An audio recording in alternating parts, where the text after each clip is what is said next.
Assalamualaikum warahmatullahi wabarakatuh. Menarik sekali untuk membahas pra-peradilan ya, khususnya pra-peradilan Peggy tersangka dalam kasus pembunuhan Vina dan Eki di Cirebon tahun 2016 yang lalu. Intinya, Peggy mengajukan keberatan lewat gugatan pra-peradilan atas penangkapan, penahanan, dan menjadikan dirinya tersangka. Kemudian apa itu sih pra-peradilan? Pra-peradilan itu sebenarnya fungsi dari pengadilan atau fungsi hakim untuk melakukan pengawasan. Pengawasan terhadap upaya paksa yang dilakukan oleh penyidik dan penuntut umum. Apakah telah sesuai dengan ketentuan hukum yang berlaku atau belum atau tidak. Nah, khusus untuk Peggy, mari kita lihat apakah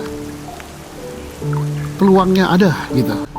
Kemudian untuk Polri selaku penyidik, mari kita lihat juga apakah cukup kuat dasar penahanan, penangkapan, dan penentuan tersangkanya. Yang tampil ke permukaan adalah keterangan-keterangan saksi, kemudian berupa KTP, berupa kartu KK, berupa rapor, berupa foto, dan berupa STNK. Dan katanya berupa visum dan berupa putusan pengadilan. Apakah itu bisa? Mari kita lihat satu-satu. Kalau keterangan saksi itu saya kira sangat lemah. Karena apa? Sebagian dari saksi, khususnya saksi mahkota, para tersangka yang sekarang menjadi terpidana, sebagian menarik keterangannya. Saksi-saksi lain juga menarik keterangannya. Dia mengatakan bahwa kesaksian yang dia berikan, baik di berita acara maupun yang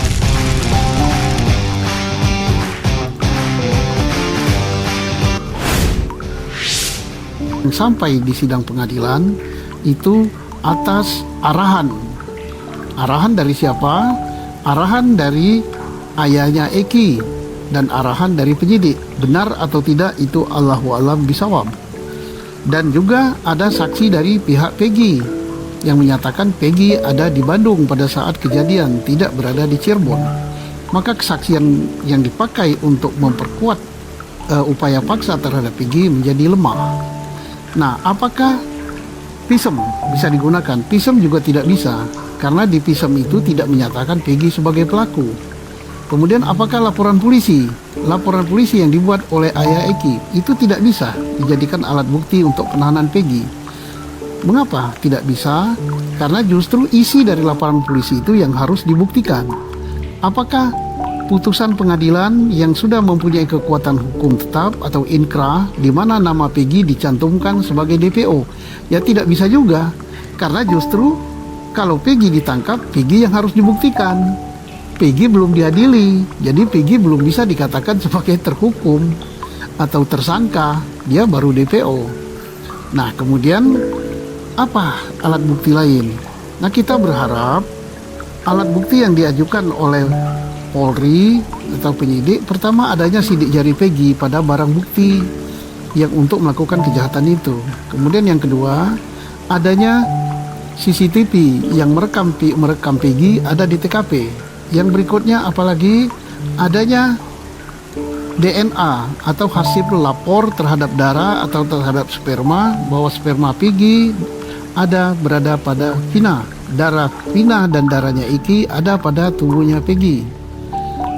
Kemudian apalagi HP-nya Peggy yang bisa membuktikan di mana posisi Peggy pada waktu jam kejadian, apakah dia di TKP apa tidak.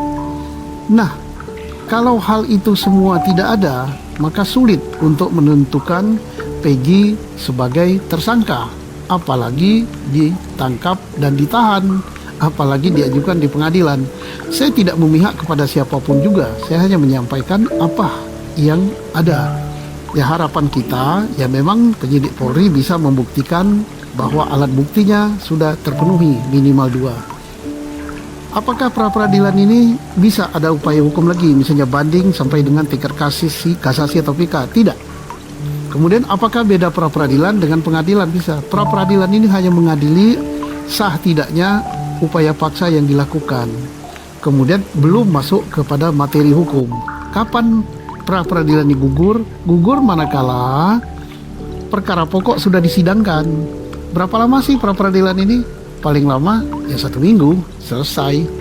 Nah, kemudian apa sih kuncinya dari pra peradilan? Kuncinya adalah terletak pada hakim, karena hakimnya tunggal. Jadi hakimnya harus hakim yang clear and clean, punya integritas, tidak memihak, jujur, adil, bijaksana. Nah, inilah hakim yang kita harap. Mari kita kawal bersama agar pra peradilan ini berjalan dengan bagus dan keadilan, kebenaran dapat dirasakan oleh bangsa ini. Terima kasih. Wassalamualaikum warahmatullahi wabarakatuh.